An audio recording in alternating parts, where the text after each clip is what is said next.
Hello everyone, welcome to Shaurya Bharat officers hub YouTube channel. बहुत बहुत स्वागत है आपका प्रचंड सीरीज में, जहां हम आपको करवाएंगे एनडीए, सीडीएस, सीएपीएफ, एफकेट के मोस्ट एक्सपेक्टेड क्वेश्चन। और आज जिस टॉपिक को हम लोग डिस्कस करने जा रहे हैं वो है हमारी बायोलॉजी का सेल। तो समझते हैं कि इसके अंदर किस तरह के क्वेश्चन पूछे जाते हैं। Let get started.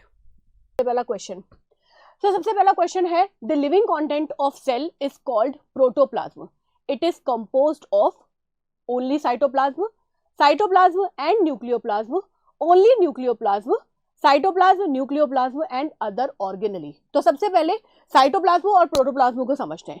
जैसे हम लोग सेल की एनवेलप की बात करते हैं, ये हमारे सेल का एनवेलप है जिसे हम लोग बोलते हैं सेल मेम्ब्रेन। इसके आउटर में हमारे पास में सेल वॉल भी हो सकती है in case of plant cell. तो जैसे ही हम सेल के अंदर एंटर करते हैं, अब इसके इंटरनल जो भी हम लोगों को मटेरियल देखने को मिलता है वो सारा का सारा हमको कहलाता है प्रोटोप्लाज्म। अब इस प्रोटोप्लाज्म में हमारे पास में साइटोप्लाज्म भी आएगा, न्यूक्लियोप्लाज्म भी आएगा, और इसके अंदर जितने भी ऑर्गेनेली सस्पेंडेड है वो सारे के सारे ऑर्गेनेली आएंगे। तो यहां पर हमारा करेक्ट ऑप्शन हो जाता है cytoplasm, nucleoplasm and other organelle. यहां पर इस क्वेश्चन में जो गलती हमसे होने की प्रोबेबिलिटी रहती है वो ये रहती है कि हम साइटोप्लाज्म और न्यूक्लियोप्लाज्म को प्रोटोप्लाज्म मान लेते हैं, हम उसके अंदर ऑर्गेनेली को काउंट नहीं करते हैं। लेकिन हमें ऐसा करना है क्योंकि बिना ऑर्गेनेली के प्रोटोप्लाज्म जो है वो हमारी एक सेल का फिजिकल बेसिस नहीं कहलाएगा। गुड। अब अगर इसी प्रोटोप्लाज्म में से हम न्यूक्लियोप्लाज्म को निकाल दें तो वो हमारे लिए क्या बन जाता है? साइटोप्लाज्म। तो ये दोनों ही तरह के क्वेश्चंस जो है वो एग्जाम में आ सकते हैं। तो हमेशा और हमेशा याद रखिए, साइटोप्लाज्म और न्यूक्लियोप्लाज्म के अंदर बेसिक डिफरेंस जो है वो इतना है कि प्रोटोप्लाज्म में न्यूक्लियोप्लाज्म भी आएगा, हमारा साइटोप्लाज्म भी आएगा, और साइटोप्लाज्म के अंदर सस्पेंडेड सारे के सारे सेल ऑर्गेनेलीज भी आएंगे। चलिए नेक्स्ट क्वेश्चन देखते हैं।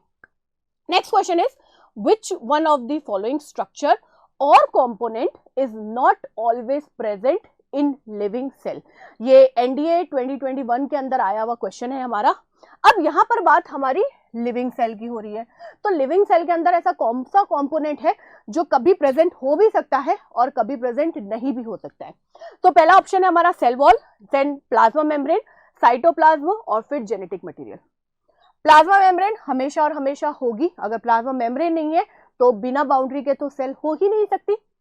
साइटोप्लाज्म हमेशा प्रेजेंट होगा, और जेनेटिक मटेरियल जो है वो एक बहुत इंपॉर्टेंट रोल प्ले करता है किसी भी सेल के अंदर। अब यहां पर हमारे पास में एक कंपोनेंट आ जाता है सेल वॉल। अब अगर ये लिविंग सेल एनिमल सेल है तो जरूरी तो नहीं कि इसके चारों तरफ जो है वो सेल वॉल हो, और हाँ यहां हमको मेंशन नहीं कर रखा है कि कौन सी सेल है। तो लिविंग सेल जो है वो एनिमल सेल हो सकती है, और एनिमल सेल के बाहर सेल वॉल नहीं होती। तो यहां पर हमारा करेक्ट ऑप्शन क्या रह जाएगा? यहां पर हमारा करेक्ट ऑप्शन आ जाएगा ए, सेल वॉल। क्योंकि सेल वॉल प्लांट सेल के अंदर प्रेजेंट हो सकती है, हमारी फंगल सेल के अंदर प्रेजेंट हो सकती है, हमारी बैक्टीरियल सेल के अंदर प्रेजेंट हो सकती है, लेकिन एनिमल सेल के अंदर वो प्रेजेंट नहीं होगी। तो ये क्वेश्चन कुछ इस तरह से हमको अटेम्प्ट करना है। The question is, polynucleotide chain of DNA contains a nitrogenous base, deoxyribose sugar and phosphate group, a nitrogenous base, ribose sugar and phosphate group, deoxyribose sugar, ribose sugar and phosphate group, और a nitrogenous base and phosphate group only। तो यहां पर हमसे question में क्या पूछा जा रहा है भाई? डीएनए जो है उसका जो न्यूक्लियोटाइड है वो मुझे बताओ। तो यहां पर हमारे पास में डीएनए में क्या क्या होता है? अगर हम न्यूक्लियोटाइड की बात करें तो होती है डीऑक्सीराइबोज शुगर, एक शुगर, पेंटोज शुगर जिसे हम लोग बोलते हैं। उसके बाद में होता है हमारे पास में एक नाइट्रोजनस बेस और एक फॉस्फेट ग्रुप। ये तीनों की तीनों चीजें मिलकर हमारे लिए क्या बना के देगी?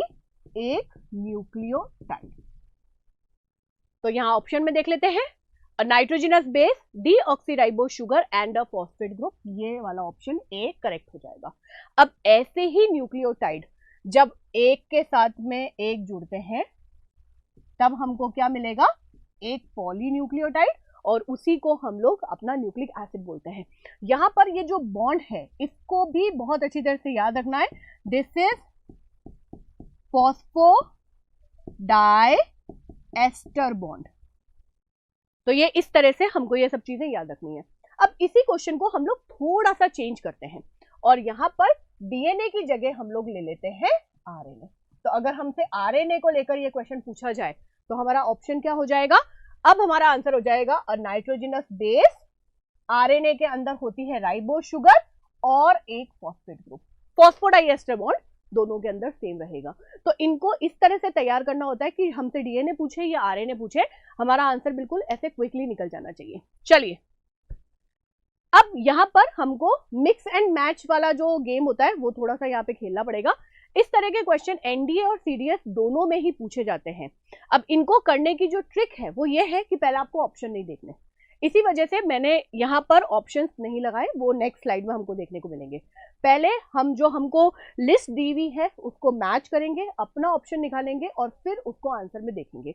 चलिए तो ये match list first and list second and select the correct answer using the code given below the list. तो लिस्ट 1 में हमारे पास में है सेल ऑर्गेनेलीज और लिस्ट 2 में हमारे पास में है उनके फंक्शन। तो चलिए स्टार्ट करते हैं। माइटोकॉन्ड्रिया का क्या फंक्शन होता है, माइटोकॉन्ड्रिया का फंक्शन होता है एटीपी फॉर्मेशन। तो ए के साथ में आ जाएगा हमारे पास में 4, इसको इसी तरह से लिखना है। क्लोरोप्लास्ट का फंक्शन होता है फोटोसिंथेसिस, तो ये यहां चला जाएगा। बी में हमारे पास में आ जाएगा 1। राइबोसोम का फॉर्मेशन जो फंक्शन रहता है वो रहता है प्रोटीन सिंथेसिस, तो सी के साथ में आ जाएगा 2। और लास्ट हमारे पास में बचा लाइसोसोम। लाइसोसोम का काम होता है इंट्रासेल्युलर डाइजेशन, तो डी में हमारे पास में आ जाएगा 4 1 2 3। चलिए ऑप्शन देख लेते हैं 4 1 2 3। अगर इस क्वेश्चन को इस तरह से करेंगे तो हमें ना तो कोई कंफ्यूजन रहेगा और ना ही हमारा टाइम कंज्यूम होगा। तो हमेशा ध्यान रखिए कि मिक्स एंड मैच में सबसे पहले अपना मिक्स एंड मैच निकालिए और फिर उसको ऑप्शन के अंदर ढूंढिए। चलिए so let's see the next question. Now this is very easy question. Lysosome is formed from which of the following cell organelle? Why I am saying this कि बहुत easy है लेकिन ट्रिकी है, इसको इस तरह से ट्रिक के साथ में हम लोगों को करना पड़ेगा। ये हमको एनडीए के एग्जाम में आया है, एनडीए 2022 के एग्जाम में पूछा गया है। नाउ अब यहाँ पर लाइसोसोम का फंक्शन नहीं पूछा है, ये पूछा गया है कि लाइसोसोम का फॉर्मेशन किस सेल ऑर्गेनेली से होता है। Nucleus, endoplasmic reticulum, Golgi body और राइबोसोम। तो न्यूक्लियस को बिल्कुल यहाँ से हटा देते हैं, राइबोसोम को बिल्कुल यहाँ से हटा देते हैं। अब बचा हमारे पास में एंडोप्लाज्मिक रेटिकुलम और गोल्जी बॉडी। तो यहाँ इसको कैसे देखेंगे, जितने भी प्रोटीन्स बनते हैं और लिपिड्स बनते हैं वो कहाँ बनते हैं, एंडोप्लाज्मिक रेटिकुलम पे, और एंडोप्लाज्मिक रेटिकुलम से ये चले जाते हैं गोल्जी बॉडी। गोल्जी बॉडी इनको फर्दर मॉडिफाई करती है, इनको सॉर्ट करती है और इसके बाद में इनको पैक करती है वेसिकल्स के अंदर। अब क्योंकि हमारे लाइसोसोम के अंदर हाइड्रोलाइटिक एंजाइम होते हैं और एंजाइम सारे के सारे प्रोटीन्स होते हैं, तो ये प्रोटीन्स या एंजाइम बनाने का काम कौन करेगी, एंडोप्लाज्मिक रेटिकुलम, लेकिन उनको सिक्रीट करने का काम कौन करेगी, गोल्जी बॉडी। तो यहां पर हमारा ऑप्शन आ जाता है सी, गोल्जी बॉडी। अब इस तरह के क्वेश्चन में आपको एक चीज ध्यान रखनी है कि अगर आपसे फॉर्मेशन पूछा जाए किसी भी एंजाइम का या लिपिड का, तो आपका जवाब होना चाहिए एंडोप्लाज्मिक रेटिकुलम, लेकिन अगर आपसे क्वेश्चन सिक्रीशन को लेके पूछा जाए तो आपका जवाब होना चाहिए गोल्जी बॉडी, जैसे कि इस क्वेश्चन के अंदर हम लोगों ने किया है। चलिए नेक्स्ट क्वेश्चन देखते हैं। तो next question is which one of the following cell organelles mainly function as store house of digestive enzyme. Again desmosome, ribosome, lysosome और वैक्यूल। अब ये क्वेश्चन मैं आपको इसलिए करवा रही हूं क्योंकि इसका आंसर तो बहुत इजी है और वो है हमारा लाइसोसोम। हम जानते हैं कि हमारी सेल के अंदर अगर इंट्रासेल्युलर डाइजेशन होता है तो वो होता है लाइसोसोम। तो फिर इस क्वेश्चन के अंदर एक कंफ्यूजिंग पॉइंट है हमारे पास में, और वो है डेस्मोसोम। क्योंकि यूजुअली सेल को पढ़ते समय हम ये डेस्मोसोम को नहीं डिस्कस करते हैं, इसलिए बच्चों के मन में हमेशा एक कंफ्यूजन रह जाता है कि डेस्मोसोम जो है वो क्या होते हैं। डेस्मोसोम कुछ भी नहीं है, ये है जंक्शन बिटवीन सेल के बीच में जंक्शंस जो होते हैं उनको हम लोग डेस्मोसोम कहते हैं। राइबोसोम और वैक्यूल जो है वो हमें पता है कि राइबोसोम हमारी सेल के अंदर प्रोटीन फॉर्मेशन का काम करती है, इसे हम प्रोटीन फैक्ट्री भी कहते हैं। और वैक्यूल जो है एज अ स्टोर हाउस का काम करती है, जिसमें पानी वेस्ट कुछ भी स्टोर हो जाता है। चलिए नेक्स्ट क्वेश्चन देखते हैं। Now which one of the following statement regarding histone protein is correct? A, histone are protein that are present in mitochondrial membrane. Histone are protein that are present in nucleus in association with DNA. Histone are proteins associated with lipid in the cytosol. Histone are protein associated with carbohydrate in the cytosol. अब कई बार हमारे NDA और CDS even CAPF में भी ऐसे कुछ statement वाले questions आते हैं। तो स्टेटमेंट वाले क्वेश्चन को करने की ट्रिक ये होती है कि आप स्टेटमेंट पढ़ें, आपको लग रहा है कि अगर वो सही है तो उसके ऊपर करेक्ट कर दीजिए, नहीं तो उसे क्रॉस मार दीजिए। Histone are protein that are present in mitochondrial membrane, नहीं, ये माइटोकॉन्ड्रियल मेम्ब्रेन के अंदर नहीं होते हैं। Histone are protein that are present in nucleus in association with DNA, of course यही करेक्ट आंसर है। Now histone are protein associated with lipid in the cytosol, नहीं, they are not associated with lipid. Now histone are associated with carbohydrate, no, they are not associated with carbohydrate either. तो यहाँ पर हमारा correct option निकल जाता है B. तो इनको करने का ट्रिक यही है, साथ साथ इनको टिक लगाते जाइए या इनको क्रॉस करते जाइए। चलिए नाउ नेक्स्ट क्वेश्चन हमारे पास में अगेन एक पूरा डिस्क्रिप्टिव या हम ऐसा कह सकते हैं कि पूरा सेंटेंसेस से भरा हुआ क्वेश्चन है, लेकिन हमेशा ध्यान रखिए कि जितने भी सेंटेंसेस वाले क्वेश्चन होते हैं वो दिखने में हम लोगों को डिफिकल्ट जरूर लगते हैं बट करने में हमेशा इजी होते हैं। Now which of the following is active transport?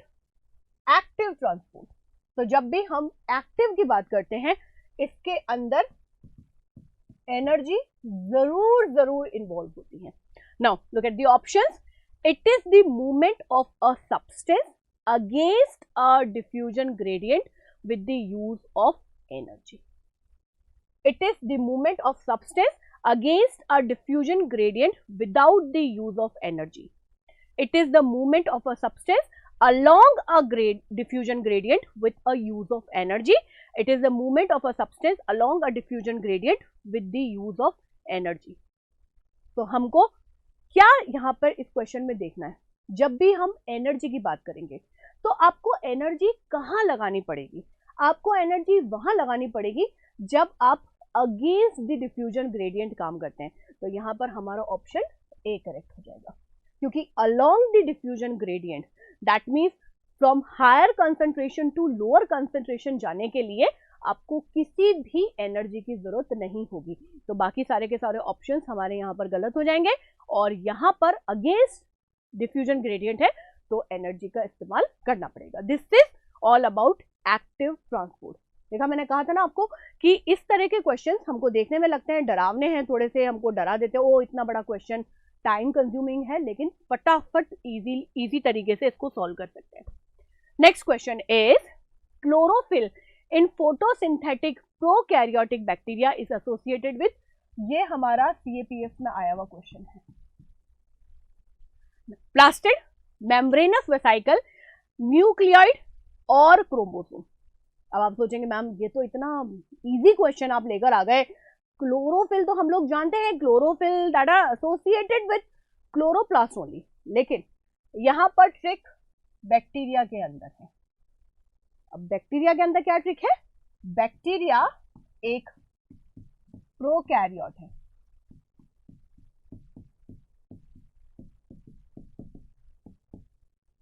और प्रोकैरियोट या प्रोकैरियोटिक सेल के अंदर मेम्ब्रेन बाउंड जो भी सेल ऑर्गेनेलीज होते हैं वो प्रेजेंट नहीं होते हैं। सो यहां पर प्लास्टिड प्रेजेंट ही नहीं होगा।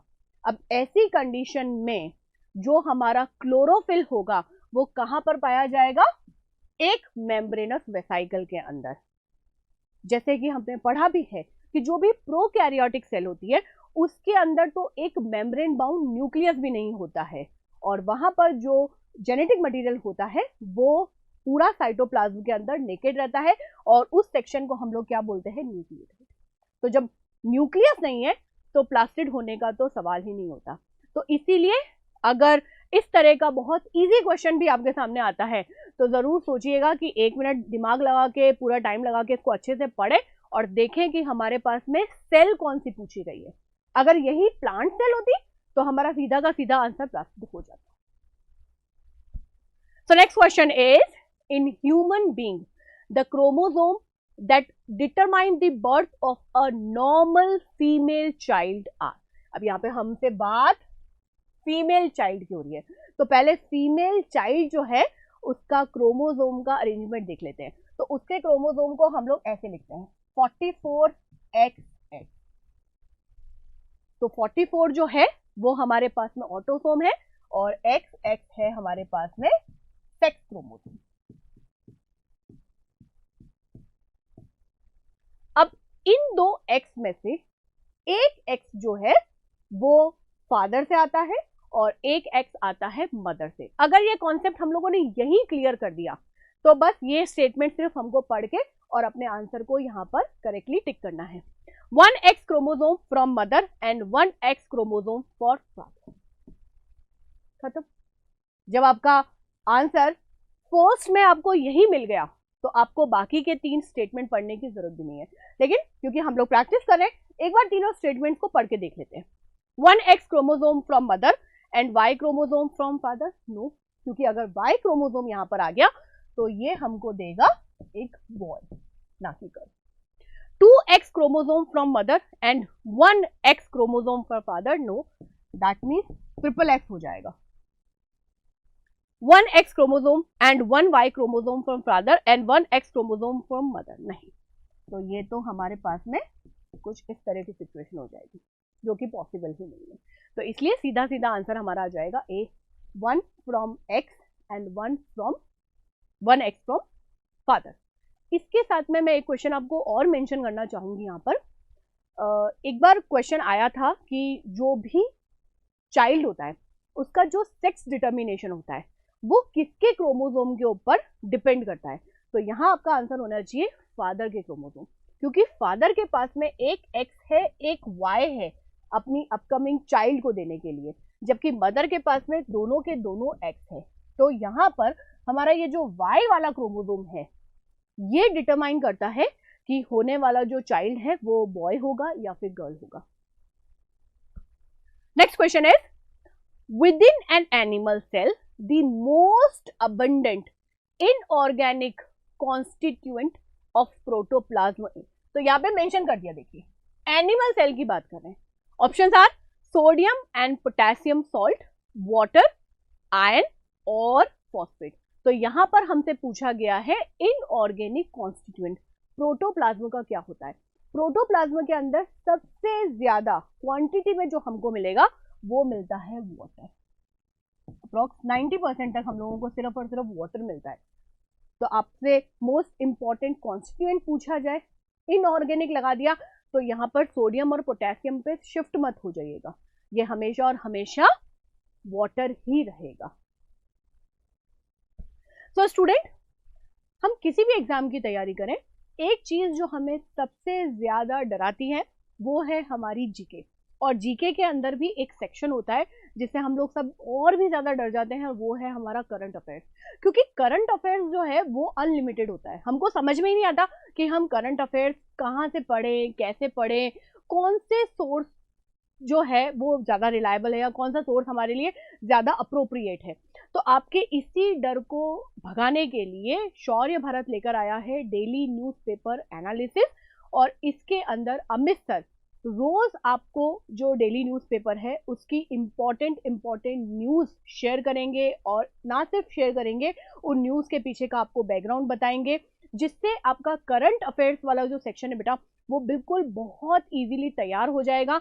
तो ये क्लास जो है वो रोज सुबह होती है लाइव 9:30 बजे शौर्य भारत डिफेंस योद्धा यूट्यूब चैनल पे। और अमित सर से ज्यादा अप्रोप्रिएट इंसान कोई और हो ही नहीं सकता, क्योंकि वो खुद यूपीएससी को 2 बार क्रैक कर चुके हैं, तो उन्हें पता है कि करंट अफेयर्स को किस तरह से तैयार करना होगा। तो ये जो गाइडेंस है इसको आप जरूर जरूर अडॉप्ट कीजिए और रोज एक नियम बना लीजिए कि 9:30 बजे, जैसे हमारा होता है ना रोज का न्यूज़पेपर पढ़ना होता है, रोज हम लोगों को न्यूज चैनल देखना होता है, बिल्कुल वैसे ही अपना एक रूटीन बना लो कि सुबह 9:30 बजे से लेकर 10:15 बजे तक का जो टाइम है वो मैंने इस डेली न्यूज़पेपर एनालिसिस को दे दिया है और मैं इसी से ही अपना जो करंट अफेयर्स वाला सेक्शन है उसको तैयार करूंगा।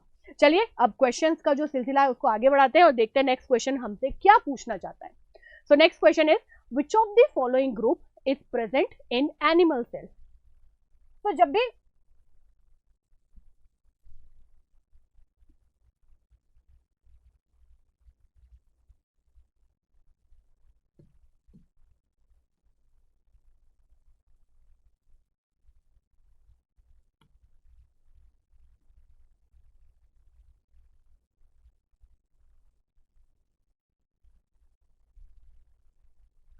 तो नेक्स्ट क्वेश्चन हमसे क्या, तो चलिए देखते हैं कि नेक्स्ट क्वेश्चन हमसे क्या पूछ रहा है। So next question is which of the following group is present in animal cells. So जब भी मेंशन है कि भाई एनिमल सेल के अंदर बताओ कि कौन कौन सी ऑर्गेनेलीज जो है वो प्रेजेंट होंगे, तो ऑप्शंस में हमको उसी तरह से देखना है। अब हमें पता है कि एनिमल सेल के अंदर 2 चीजें बिल्कुल नहीं प्रेजेंट होती है, one is cell wall and the second one is plastid. तो जिन जिन ऑप्शंस के अंदर ये सेल वॉल या प्लास्टिड है उनको हमको कैंसिल आउट कर देना है। तो ऑप्शन नंबर फर्स्ट में हम लोगों को दिख रहा है सेल वॉल, तो इस ऑप्शन को हम लोग यहाँ से हटा देंगे। नाउ द सेकंड जो हमारा ऑप्शन है उसके अंदर हमको क्लोरोप्लास्ट दिख रहा है, तो इस ऑप्शन को भी हम लोग यहाँ से रिमूव कर देंगे। अब फोर्थ वाला जो हमारा ऑप्शन है ऑप्शन डी, उसके अंदर भी सेल वॉल हमको यहाँ पर नजर आ रहा है, तो इसको भी हम लोग कैंसिल आउट कर देंगे और ऑप्शन निकल के आ जाएगा हमारा ऑप्शन सी, जिसमें न्यूक्लियस, सेल मेम्ब्रेन, माइटोकॉन्ड्रिया और साइटोप्लाज्म है। तो जैसे मैंने आपको बताया अगर एनिमल सेल हमारे पास में मेंशन्ड है तो हमको इस क्वेश्चन को इस ट्रिक के साथ में करना है। So next question is in plant cell which one of the following contain their own DNA. Again plant cell की बात कर रहे हैं हम लोग, प्लांट सेल के हिसाब से देखते हैं। Nucleus and endoplasmic reticulum, no, endoplasmic reticulum में कभी भी उसका डीएनए नहीं होता है। Ribosome and Golgi apparatus, no, इन दोनों के अंदर डीएनए होता ही नहीं है। Mitochondria and chloroplast, now this is the correct answer. Mitochondria और क्लोरोप्लास्ट ये 2 ऐसे सेल ऑर्गेनेलीज हैं जिनमें एक्स्ट्रा न्यूक्लियर डीएनए पाया जाता है, इनके पास में अपना खुद का डीएनए होता है। नाउ क्लोरोप्लास्ट एंड वैक्यूल नहीं, तो यहाँ पे ऑप्शन सीधा सीधा इस तरह से निकल जाएगा, mitochondria and chloroplast. Now look at the next question. Cell membrane is selectively permeable because it is made of selected organic molecule.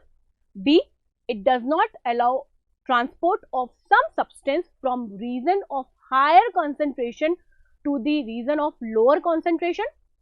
The movement of organic molecule occur only at specific concentration. Or D, it allows the movement of certain molecules in and out the cell while the movement of other molecule is prevented. जैसे मैंने आपको बोला थोड़े से descriptive question होते हैं, देखने में थोड़े से डरावने लगते हैं पर करने में बहुत इजी होते हैं। तो यहाँ पर हमारा सीधा सीधा आंसर जो है बेटा वो हो जाएगा आंसर डी। क्यों हमारी जो सेल मेम्ब्रेन है वो सेलेक्टिवली परमिएबल है, क्योंकि ये सेलेक्ट करती है कि कौन से सब्सटेंस हमारी सेल के अंदर जाएंगे या बाहर जाएंगे और कौन से सब्सटेंस जो है वो इन आउट नहीं करेंगे। ना तो ये किसी सेलेक्टेड ऑर्गेनिक मॉलिक्यूल की बनी होती है, ना ही इसमें जो भी ग्रेडियंट बनता है वो एक स्पेसिफिक रीजन पे बनता है, और ना ही ये कुछ स्पेसिफिक मॉलिक्यूल को स्पेसिफिक कॉन्सेंट्रेशन पे इन और आउट होने देती है। नहीं, ये हमेशा और हमेशा डाउन द ग्रेडियंट होता है, जिनका अगेंस्ट द ग्रेडियंट होता है वहां पर हम लोग एक्टिव ट्रांसपोर्ट यूज करते हैं, लेकिन ये सेलेक्ट करेगी कौन सा सब्सटेंस अंदर आएगा बाहर जाएगा और कौन सा नहीं मूवमेंट करेगा।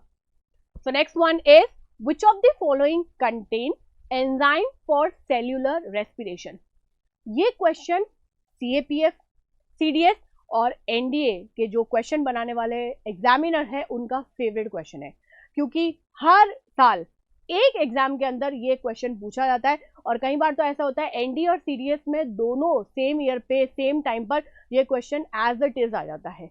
तो यहाँ पर हम बात कर रहे हैं सेल्यूलर रेस्पिरेशन की। सेल के अंदर रेस्पिरेशन की साइट कौन सी होती है, और वहीं पर उसके एंजाइम्स मौजूद होंगे। तो डिक्टियोसोम, एंडोप्लाज्मिक रेटिकुलम, लाइसोसोम और माइटोकॉन्ड्रिया, क्योंकि हमारा माइटोकॉन्ड्रिया का रिलेशन सेल्यूलर रेस्पिरेशन से है, और ये सेल्यूलर रेस्पिरेशन के थ्रू हमको बना के देता है एटीपी, और इसीलिए हम इसे कहते हैं पावर हाउस ऑफ सेल। तो यहाँ पे करेक्ट आंसर हो जाएगा माइटोकॉन्ड्रिया। एंडोप्लाज्मिक रेटिकुलम और लाइसोसोम के बारे में हम बहुत अच्छी तरह से जानते हैं। यहाँ पर एक टर्म हमारे लिए नया हो सकता है, और वो है डिक्टियोसोम। तो ये भी नया नहीं है। This is Golgi body in plants. Plants के अंदर जो गोल्जी बॉडी होती है उसको डिक्टियोसोम के नाम से जाना जाता है। तो ऐसे नया सा नाम देके घबराइएगा मत कि ये तो हम लोगों ने पढ़ा नहीं, this is Golgi body only. So moving to the next question, which of the following is considered as a cell with a cell? Now, जब सुनते हैं तो हमको लग रहा है cell within a cell, cell with a cell, इसका मतलब क्या है? तो यहाँ पर क्वेश्चन में हमसे ये पूछ रहा है कि सेल के अंदर ऐसा कौन सा सेल ऑर्गेनेली है जो खुद एक सेल की तरह काम कर सकता है। अब अगर वो खुद एक सेल की तरह इंडिपेंडेंटली काम करना चाहता है तो उसके पास में होना चाहिए डीएनए। तो ये क्वेश्चन हमसे कुछ नहीं, सीधा सीधा सिर्फ ये पूछ रहा है कि हमारे सेल के अंदर ऐसे कौन से ऑर्गेनेली होते हैं जिनमें न्यूक्लियस के अलावा डीएनए होता है, और ये चीजें तो हम लोग ऑलरेडी डिस्कस कर चुके हैं। Now the answer is chloroplast. अगर यहाँ पर आपको ऑप्शन में माइटोकॉन्ड्रिया दिया हुआ है तो वो भी करेक्ट होगा, क्योंकि ये दोनों सेमी ऑटोनॉमस होते हैं, cell within a cell कहलाते हैं। तो next question is, in a living cell what is the site of ribosome formation? Golgi body, endoplasmic reticulum, plasma membrane और न्यूक्लियोलस। तो यहाँ पर राइबोसोम की असेंबली की बात हो रही है, और राइबोसोम की असेंबली जुड़ी होती है न्यूक्लियोलस से, जो एक सॉलिड बॉडी की तरह होता है और हमारे न्यूक्लियस में मिलता है। इसकी जो डिस्कवरी है उसका क्रेडिट जाता है फोंटाना को। यहां पर हमारे पास में आरएनए और प्रोटीन दोनों जब मिलते हैं तो हमको देते हैं न्यूक्लियो प्रोटीन, और इन्हीं न्यूक्लियो प्रोटीन की 2 यूनिट जब असेंबल होती हैं तो वो हमको देती है राइबोसोम। यहां से निकलकर ये राइबोसोम जो है वो एंडोप्लाज्मिक रेटिकुलम पे जाते हैं, और उसकी वजह से एंडोप्लाज्मिक रेटिकुलम कहलाती है रफ एंडोप्लाज्मिक रेटिकुलम, और इन्वॉल्व होती है प्रोटीन सिंथेसिस के अंदर। तो बहुत इजी क्वेश्चन है। तो next question is, which one of the following cell organelle may play a role in expelling excess water and waste in case of unicellular organism? Specify कर दिया है हमको यूनिसेल्युलर, यानी सिर्फ एक ही सेल है। अब उस सेल के अंदर अगर एक्सेस वाटर और वेस्ट है तो उसे इकट्ठा करने का या बॉडी से बाहर निकालने का काम जो है वो कौन करेगा? सो लाइसोसोम, वैक्यूल, गोल्जी बॉडी और endoplasmic reticulum. Correct option is vacuole, क्योंकि मैंने आपको बताया ये हमारी बॉडी का क्या है, स्टोर हाउस। तो घर में जैसे स्टोर हाउस होता है जिसमें जो भी एक्स्ट्रा चीजें होती हैं उनको हम लोग स्टोर करके रखते हैं, बिल्कुल वैसे ही वैक्यूल के अंदर अगर पानी एक्स्ट्रा है तो पानी को स्टोर करेंगे, उससे बॉडी से बाहर निकालेंगे, वेस्ट को टेम्परेरी स्टोर करेंगे, फिर बॉडी से बाहर निकालेंगे, और फूड को भी जब बॉडी के अंदर लिया जाता है तो उसे लिया जाता है वैक्यूल के अंदर। ये यूनिसेल्युलर ऑर्गेनिज्म में हम बात कर रहे हैं प्रोटोजोआ की और bacteria. So moving to the next question, in prokaryotic organism, nuclear region is not surrounded by a membrane. This undefined nuclear region is known as nucleic acid, nucleoid, nucleolus or nucleosome. तो हम लोग पहले भी discuss कर चुके हैं कि यहाँ पर इस तरह से सर्कुलर डीएनए होता है और हम इसे नेकेड डीएनए बोलते हैं क्योंकि इसके चारों तरफ इसको सराउंड करने के लिए कोई भी न्यूक्लियर मेम्ब्रेन नहीं प्रेजेंट होती है। तो ये जो रीजन है नेकेड डीएनए का, इसे कहा जाता है न्यूक्लियोइड। तो option number B is correct. ना न्यूक्लिक एसिड, तो ये खुद है जेनेटिक मटेरियल जो है हमारा। न्यूक्लियोलस जो है वो एक वेल डिफाइंड न्यूक्लियस के अंदर ही मिलता है, दैट इज प्रोकैरियोटिक सेल के अंदर। और न्यूक्लियोसोम भी हमको वहीं मिलेंगे क्योंकि वहां पर जो हमारा न्यूक्लिक एसिड है डीएनए वो हिस्टोन प्रोटीन के साथ में जुड़ता है, तब बना के देता है हमको nucleosome. So answer is nucleoid, इसको जरूर याद रखिएगा। सो next question is which one of the following plant plastid store starch, oil and protein granule? तो जब हम प्लास्टिड की बात करते हैं, हमको पता है प्लास्टिड को हम 3 कैटेगरी के अंदर डिवाइड करते हैं, क्लोरोप्लास्ट, क्रोमोप्लास्ट और ल्यूकोप्लास्ट। इनमें से जो क्रोमोप्लास्ट होते हैं वो है कलर, जो कि हमारे फ्लावर को, हमारे फ्रूट को कलर देते हैं। नेक्स्ट इज क्लोरोप्लास्ट, जिसके अंदर होता है क्लोरोफिल। अब क्लोरोफिल की वजह से क्या होता है, photosynthesis. This is involve in photosynthesis. Now बचा क्या हमारे पास में, ल्यूकोप्लास्ट। तो जितने भी ल्यूकोप्लास्ट होते हैं वो होते हैं कलरलेस। तो अब कलरलेस है तो इनका काम क्या है, इनका काम है स्टोरेज, स्टोरेज ऑफ प्लास्टिड में स्टोर करेंगे हमारे starch, oil and protein granule. और इसी के बेसिस पे हम इनको डिवाइड करते हैं, एमाइलोप्लास्ट, इलायोप्लास्ट और प्रोटीनोप्लास्ट। एमाइलोप्लास्ट के अंदर हम लोग स्टार्च को स्टोर करेंगे, इलायोप्लास्ट के अंदर ऑयल के जो ग्रैन्यूल्स होते हैं उनको स्टोर किया जाता है और प्रोटीनोप्लास्ट के अंदर प्रोटीन ग्रैन्यूल को स्टोर किया जाता है। ज़ैंथोप्लास्ट जो है वो प्लास्टिड के कैटेगरी के अंदर नहीं आते हैं, ये ज़ैंथीन पिगमेंट जो है एक तरह का ऑलरेडी ये क्रोमोप्लास्ट की कैटेगरी में आने वाले प्लास्टिड है। चलिए नेक्स्ट क्वेश्चन देखते हैं। So which of the following statement about vacuoles is not correct? In plant there is a large central vacuole that may occupy 90% of the total cell volume.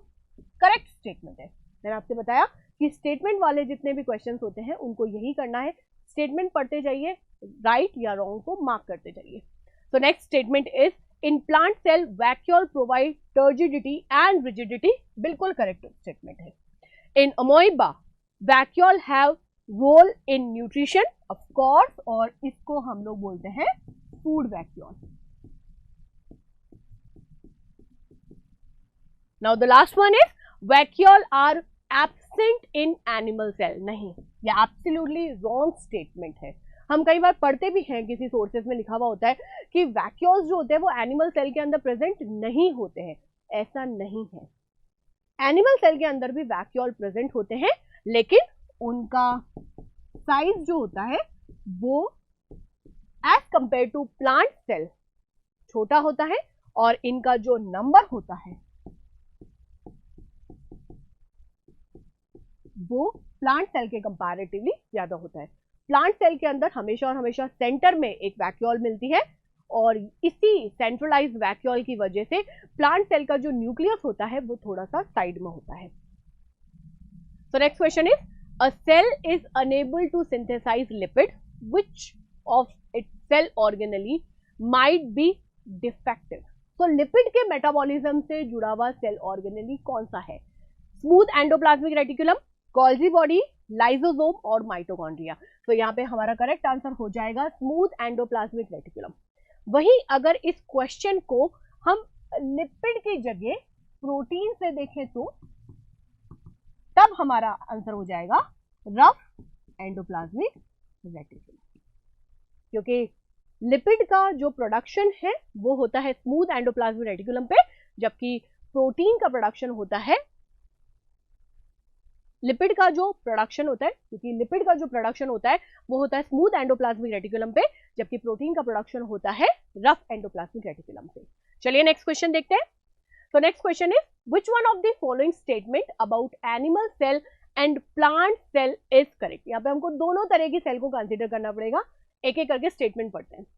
Animal cell have only cell membrane not cell wall, whereas plant cells have only cell wall not cell membrane. नहीं, plant cell के अंदर दोनों present होते हैं, cell membrane भी है और cell wall भी है। Animal cell have only cell membrane not cell wall but plant cell have both, यही करेक्ट स्टेटमेंट है। चलिए बाकी के दोनों स्टेटमेंट भी पढ़ लेते हैं। Both animal and plant cell have cell membrane and cell wall, नहीं। Only some cell of animal have cell wall and all plant cell have cell membrane, नहीं। एनिमल सेल के अंदर किसी भी सेल में कहीं पर भी हो, किसी भी ऑर्गन के अंदर हो, टिश्यू के अंदर हो, उसमें सेल वॉल कभी भी नहीं होती है। और प्लांट के अंदर हर एक टिश्यू के अंदर सेल वॉल जो है वो प्रेजेंट होती है। तो यहाँ पर हमारा आंसर हो जाएगा बी। तो जैसे मैंने आपको बताया, स्टेटमेंट वाले जितने भी क्वेश्चन होते हैं उनको इसी तरह से हमको सॉल्व करना है। So next question is which one of the following will be resulted when an animal cell is surrounded by a medium with lower concentration of water? Water कम है, तो इसको इस तरह से करते हैं। ये हमारी सेल है और इसके चारों तरफ हमने एक मीडियम बना दिया। अब इस मीडियम के अंदर वाटर की कंसंट्रेशन कम है और वाटर जो है सेल के अंदर ज्यादा है। तो जब वाटर सेल के अंदर ज्यादा है, वाटर का मूवमेंट हायर डाइल्यूशन से लोअर डाइल्यूशन की तरफ होगा, तो वाटर बाहर वाले मीडियम की तरफ मूव करेगा। अब जब सेल का वाटर बाहर मूव करेगा तब क्या होगा? Cell will lose water, no change in movement of water, cell will gain water और cell will swell up. Cell will lose water, तो यहां पर हमारी जो सेल है उसमें से पानी निकल जाएगा। अब इसी क्वेश्चन को हम लोग ऑपोजिट तरीके से देखते हैं। यहां पर अगर हमको ये बोले कि हायर कंसंट्रेशन है, तो हायर कंसंट्रेशन में हमारे पास में क्या होगा? ये हमारी सेल, इसके चारों तरफ हम एक मीडियम बना लेते हैं, ये हमारा मीडियम, और मीडियम के अंदर वाटर की कॉन्सेंट्रेशन ज्यादा है। तो अब वाटर जो है वो मीडियम से सेल की तरफ मूव करेगा और अब हमारा ऑप्शन हो जाएगा सेल विल गेन वाटर और सेल विल स्वेल अप। तो इन दोनों में से कोई भी ऑप्शन करेक्ट हो सकता है। तो स्टूडेंट, यहां पर हमने कुछ ऐसे क्वेश्चंस देखे जो पिछले कुछ सालों में एनडीए, सीडीएस और सीएपीएफ के एग्जाम में पूछे गए हैं, और हमने देखा कि जब हम बात इन सभी एग्जाम्स की करते हैं तो एग्जाम के अंदर क्वेश्चन का लेवल ऑलमोस्ट सेम रहता है।